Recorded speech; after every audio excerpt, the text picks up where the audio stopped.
वह भूमि जहाँ पर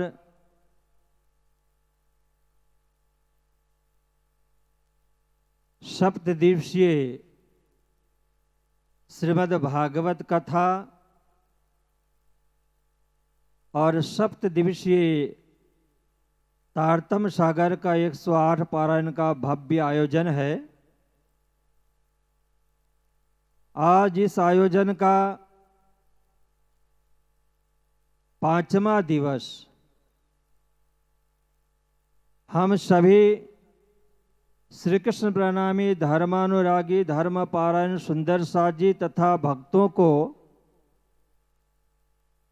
व्यासपीठ पर विराजमान होकर श्रीमद् भागवत कथा का रसपान करवा रहे श्री कृष्ण प्रणामी धर्म के परम सम्माननीय संगीतमय सुमधुर भागवत कथाकार सम्माननीय श्री प्रमोद सुधाकर जी महाराज, श्री 5 नवतनपुरी धाम से पधारे हुए जगतगुरु आचार्य श्री 108 श्री कृष्ण जी महाराज का प्रतिनिधित्व कर रहे महंत श्री 108 स्वामी लक्ष्मण देव जी महाराज, नेपाल के ही धर्मधाम से पधारे हुए परम सम्माननीय महाराज श्री 108 श्री राजेंद्र शास्त्री जी महाराज, नौतनपुरी धाम से पधारे हुए सम्माननीय श्री श्याम सुंदर शास्त्री जी महाराज, अन्य हमारे कबीर साहब के शब्द में यदि मैं कहूँ तो उन्होंने कहा है कि संत हमारे आत्मा हम संतन के दास। ऐसे मंचासीन जितने भी हमारे सम्माननीय विद्वत संतजन है, विदुषी माताएं हैं, संगीतज्ञ बंधु और उपस्थित श्री कृष्ण प्रणामी धर्मानुरागी धर्म पारायण श्री राज श्यामा जी के अत्यंत लारिले सुंदर साथ जी, अंतःकरण से धन्यवाद। मैं बैठे बैठे सोच रहा था कि इस धरती पर संपूर्ण विश्व ब्रह्मांड को कल्याण करने के लिए परब्रह्म परमात्मा ने एक फल का अवतरण किया है। फल तपाईं और जान्नुहुन्छ न? फल फल सबको प्रिय होता है और वह इसलिए मैं कह रहा हूं कि वेदों ने, उपनिषदों ने, संतों की वाणी ने और जितने भी विद्वान हैं सबने इस भागवत शास्त्र को फल कहा है। पर आप जानते हैं कि फल कहीं आकाश से टपकता है या कि किसी पेड़ में लगता है? तो आप सब कहेंगे कि नहीं नहीं, फल तो पेड़ में ही लगता है, पेड़ में ही लगता है, पेड़ में ही लगता है। श्रीमद् भागवत शास्त्र एक ऐसा फल है जिसके अंदर में एक नहीं, कभी कभी आप देखना कि एक फल में एक ही प्रकार का स्वाद होता है ना? खट्टा होगा तो खट्टा ही होगा, मीठा होगा तो मीठा ही होगा। पर कभी आम का फल आप खा करके देखना तो आम के फल में कभी कभी कुछ साइड तो मीठा होगा और कुछ साइड खट्टा भी होगा, ये होता है।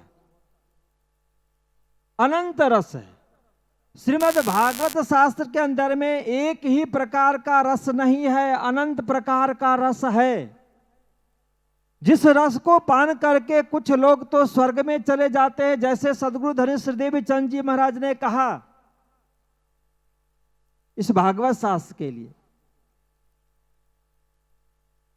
कि ताको सुन के स्वर्ग का ये जो साधन करत, पार ब्रह्म लीला रस का ये जो ग्रंथ भागवत ग्रंथ, जिसके अंदर में परब्रह्म परमात्मा श्री कृष्ण का लीला रस भरा पड़ा हुआ है, पर उसे सुन करके कोई स्वर्ग जाते हैं, कोई वैकुंठ जाते हैं, कोई कैलाश जाते हैं, कोई ब्रह्मलोक जाते हैं, कोई निराकार में जाते हैं, कोई गोलोक धाम में जाते हैं, कोई अक्षर धाम में जाते हैं। और यदि परम धाम के दिव्य आत्मा है तो उसे श्रवण करके वह दिव्य धाम परम धाम में जाते, अनंत रस भरा हुआ। पर मैं इसीलिए बता रहा हूं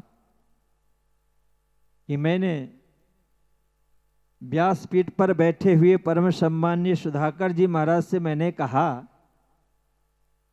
कि आप तो यहाँ 11:30 बजे 12 बजे पहुंच चुके, और मुझे लग रहा है कल जैसे मैंने देखा तो आज भी लगभग 7 बजे तो बैठना ही पड़ेगा ना, 7 बजे तक।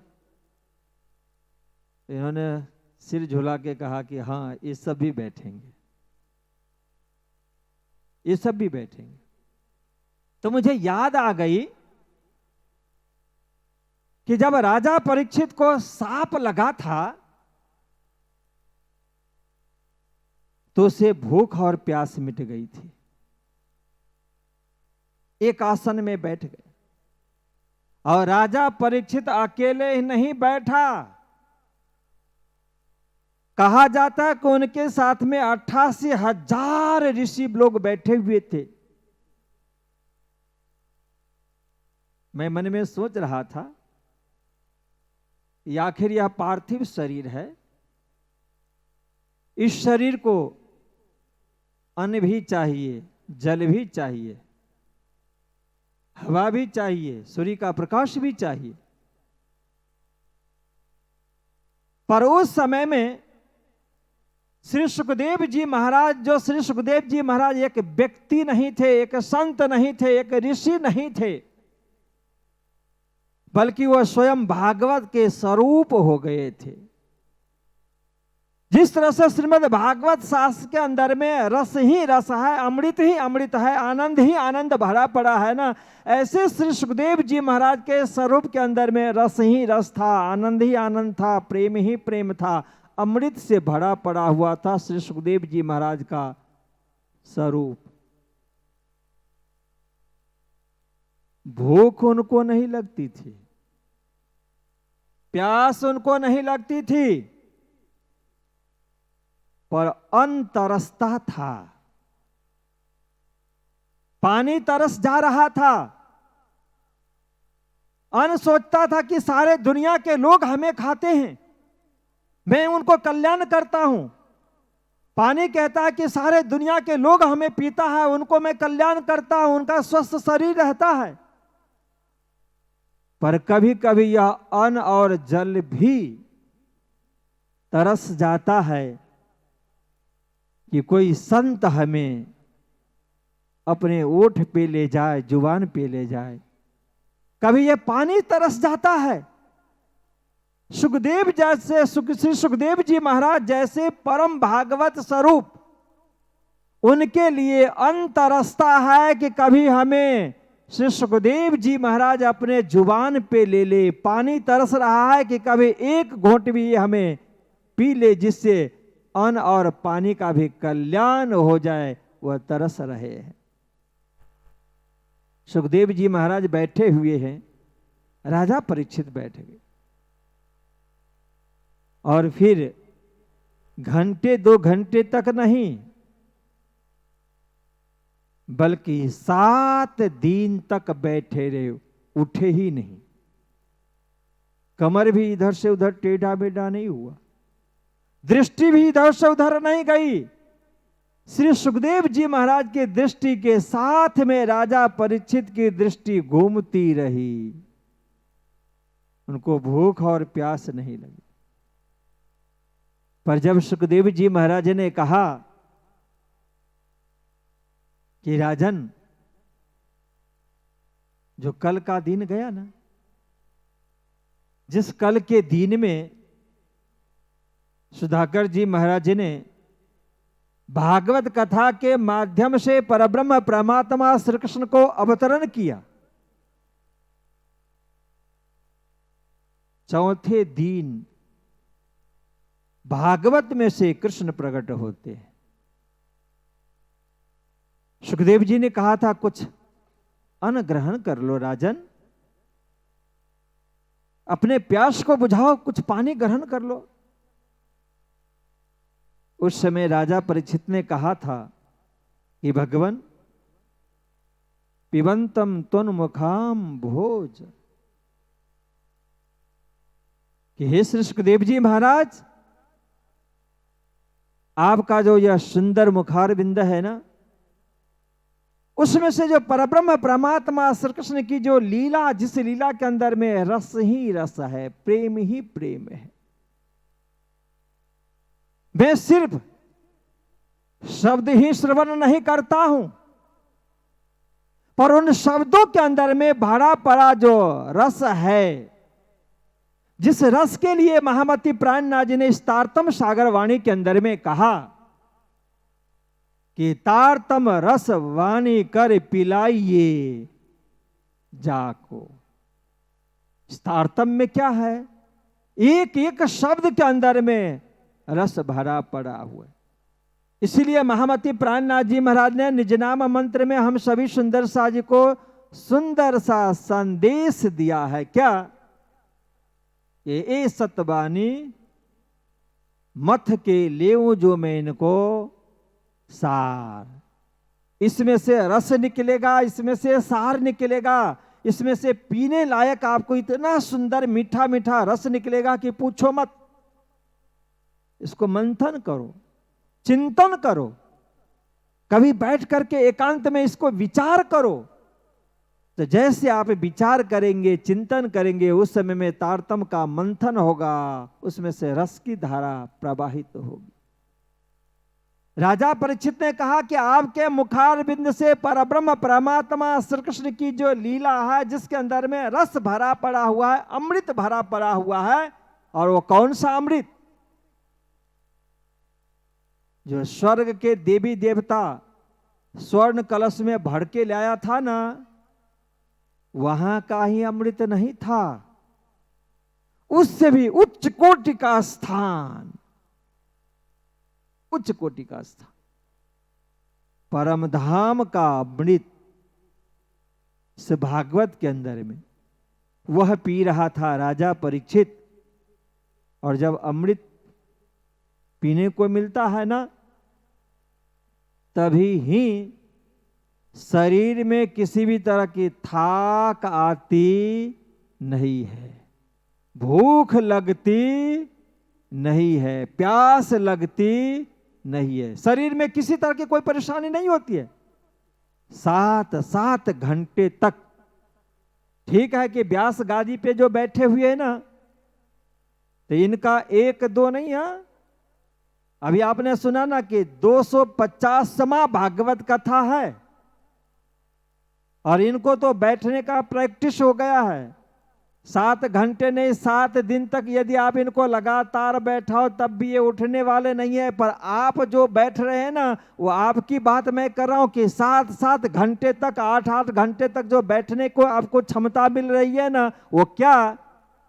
इस मंच से भागवत कथा के माध्यम हो, वाणी चर्चा हो या भजन कीर्तन हो, जिस तारतम के अंदर में परब्रह्म परमात्मा का रस भरा है ना, वह रस पान आप कर रहे हैं अपने कान रूपी दोने के माध्यम से वह रस पान कर। और इस रस पान करने का जो आयोजन, जिनके संदर्भ में आपने बार बार श्रवण किया है, हरि प्रसाद कडेरिया, उनके परिवार के सभी सदस्य, उनकी भी एक बहुत बड़ी विशेषता है। उनकी बहुत बड़ी विशेषता है। उनकी बात सुन करके मुझे भागवत का एक प्रसंग याद आ गया कि एक राजा के पास दो रानी थी, सुनीति और सुरुचि, यही है ना? हाँ, पर उनमें दोनों में धाराएं दो थी। हाँ, दो धाराएं थी, एक पूरब की तरफ खींचती थी तो दूसरे पश्चिम की तरफ खींचती थी। अभी होता है, कभी होता है। ये हरिप्रसाद जी की है, उनकी लीला है। दो धाराएं, एक यशोदा मैया है तो दूसरे गंगा मैया है। अब इतना सुंदर मिला नाम, तो यथा नाम तथा गुण तो होना ही होना है, होना ही होना। फिर इसके बाद में उस परब्रह्म परमात्मा की भक्ति, और उस परब्रह्म परमात्मा ने दुनिया का साम्राज्य भी दिया इनको, खूब अच्छा। और उस दुनिया की संपत्ति को सिर्फ आपने अपने लिए, अपने परिवार के सदस्यों के लिए ही नहीं, बल्कि निष्कलंक बुद्धा अवतार महामती प्राणनाथ जी महाराज, जिन्होंने किसी एक व्यक्ति के उद्धार के लिए नहीं, किसी एक परिवार को कल्याण करने के लिए नहीं, किसी एक संप्रदाय के लिए ही नहीं, बल्कि उन्होंने अपने ब्रह्मवाणी में कहा कि क्या हम देखी रे दुनिया जो इनको न करूं अखंड। दुनिया की बात की, जिस दुनिया के अंदर में सिर्फ हम और आप जैसे मनुष्य प्राणी ही नहीं, यदि मनुष्य को समझाया जाए तो मनुष्य समझ करके यदि बुरा करता हो तो अच्छा करना शुरू भी कर देता है। एक से एक लोगों ने किया। आपने देखा ना, वाल्मीकि की कहानी पता है ना, बहुत बड़ा हत्यारा था, पर जब नारद जी जैसे संत उनको मिल गए तो उन्होंने उनको अच्छे रास्ते पे ले आए। पर जंगल के शेर को कौन रास्ते पे ले आएगा? जीव जंतुओं को रास्ते पे कौन ले आएगा? उनको कौन कहेंगे कि तुम मंत्र जाप करो? उनको कौन कहेंगे तुम मंदिर में जाओ? उनको कौन कहेंगे कि हम लोग यहाँ पे साप्ताहिक आयोजन करते हैं, आप भी किया करो, भजन कीर्तन किया करो? उनका जब सम्मेलन होगा तो इन संगीतकारों से आप कहो कि उनके पास जाएंगे अपने सारे इंस्ट्रूमेंट लेकर के भजन गाने के लिए? ये पंडाल बांधने वाले को कोई इतना जाएंगे करने के लिए? कोई नहीं जाएगा।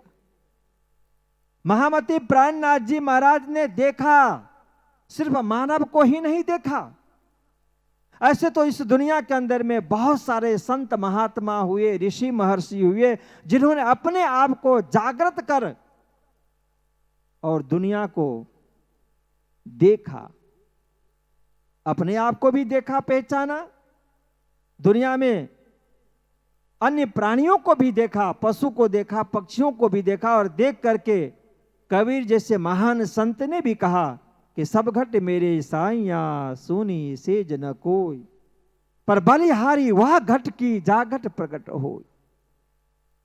देखा, एक चींटी के अंदर में भी उन्होंने परमात्मा को देखा।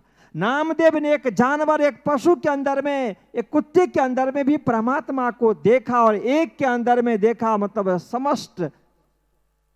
समष्टि प्राणी के अंदर में देखा। पर महामती प्राणनाथ जी ने कहा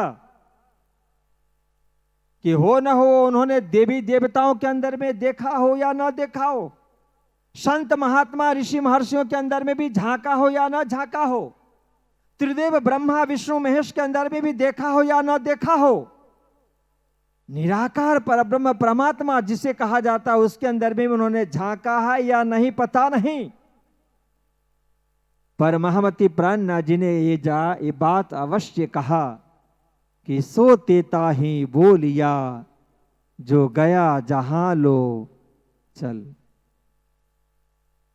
जो जहां तक पहुंचे हैं ना वहां तक देख करके उन्होंने बताया। पर महामती प्राणनाथ जी ने विश्व ब्रह्मांड के ऐसे कोई भी प्राणी, कोई भी देवी देवता, कोई भी ईश्वर परमात्मा नहीं कि जिसके अंतःकरण को उन्होंने नहीं देखा है, नहीं झांका है। हर के अंतःकरण को देखा है, झांका है, और उनके अंदर में उस परब्रह्म परमात्मा की सत्ता किस हृदय के अंदर में कितना परसेंटेज बैठी हुई है, उस सत्ता को देख करके महामती प्राणनाथ जी ने कहा कि क्या हम देखी रे दुनिया जो इनको न करो अखंड। सबको अखंड करना, और सबको अखंड करने के लिए भागवत जैसे महान ग्रंथ को अवतरण करने के बाद भी 18,758 तारतम सागर वाणी का अवतरण हुआ। कारण ये दोनों में देखिए थोड़ा सा दृश्य। करुणानिधि परमात्मा ज्ञान अवतार वेदव्यास जी महाराज के ऊपर में बहुत बड़ा अनुग्रह किया। जब बैठे हुए थे परब्रह्म परमात्मा श्री कृष्ण ने देखा कि इससे बढ़कर के दुनिया में कोई भी दिव्य शक्ति नहीं हो सकती है। संपूर्ण विश्व ब्रह्मांड को उद्धार कल्याण करने के लिए इस समय में इनके हृदय के अंदर में श्रीमद् भागवत रूपी शास्त्र जो के आध्यात्मिक जगत का फल है, उस फल को अवतरण कर दिया जाए। और श्रीमद् भागवत शास्त्र को ध्याना अवस्था में वेदव्यास जी ने दर्शन कर दिया, जिसे भागवत में लिखा गया कि समाधिना अनुस्मर तद विचेष्टितम। नारद जी ने कहा था, आशीर्वाद दिया था, इस समाधि में जाओगे ना तो उस समय दर्शन होगा। दर्शन हुआ, और जिसमें उन्होंने दर्शन किया उसे 18,000 श्लोकों के अंदर में वेदव्यास जी ने एक एक रूप का सुंदर वर्णन किया। अंतर आत्मा में जो दृष्टि है उस दृष्टि से भी परब्रह्म परमात्मा दिख गए थे। महामती प्राणनाथ जी महाराज के मुखारबिंद से जब इस तारतम सागर ग्रंथ का अवतरण हो रहा है तो महामती प्राणनाथ जी महाराज ने सिर्फ समाधि में अपने बुद्धि में ही सिर्फ परम धाम का दर्शन नहीं किया, ब्रजरास का दर्शन नहीं किया, होने वाली जागने ब्रह्मांड के अंदर में परब्रह्म परमात्मा की लीला का दर्शन नहीं किया, बल्कि इन समस्त लीलाओं को महामती प्राणनाथ जी महाराज ने अपने अंतर आत्मा से दर्शन किया, बुद्धि में दर्शन किया, मन में दर्शन किया। और इसके बाद में उनका जो शरीर था, जिस शरीर के अंदर में बाह्य दृष्टि थी, उस दृष्टि के लिए भी महामती प्राणनाथ जी ने कहा कि जिन देखी सूरत हक का इन स्वरूप के संग इलम जोश शक दिखा भी।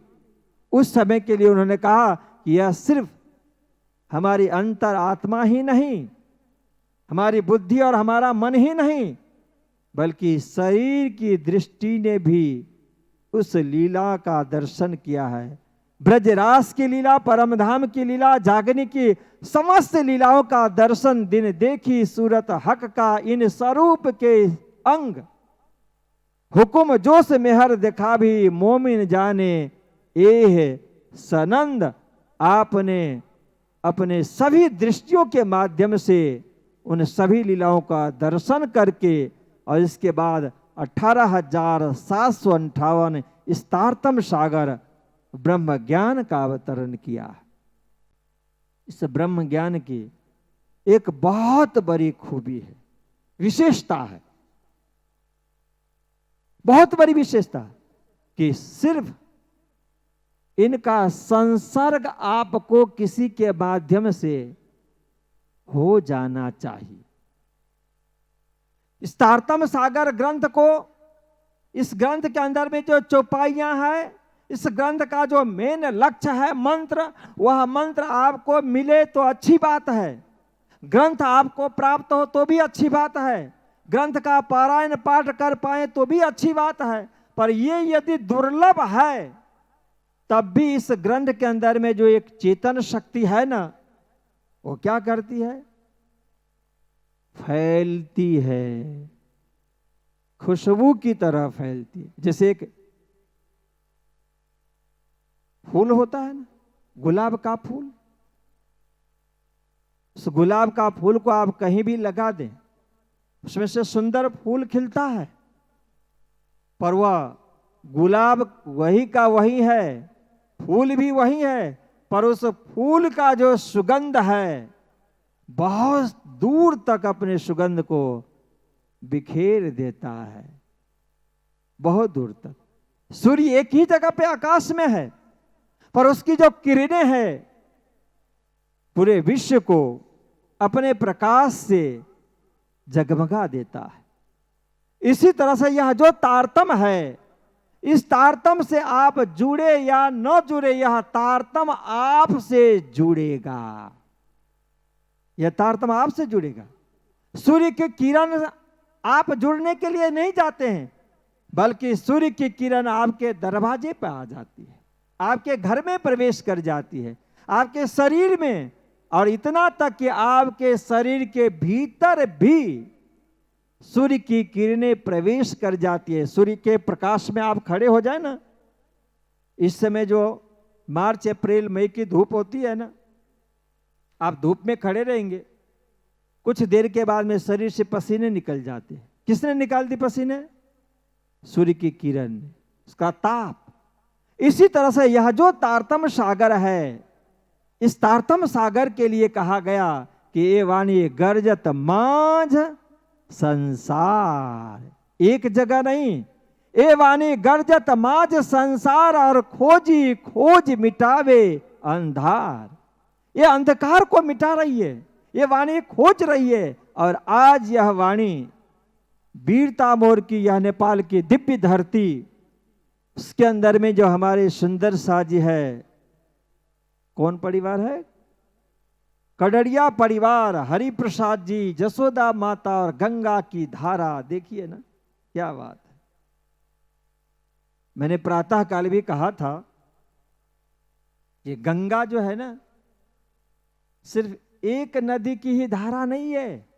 जब गंगा सागर में मिलने के लिए जाती है, तब तक न जाने कितनी नदियां आकर के गंगा में मिल करके अपना नाम खो देती है।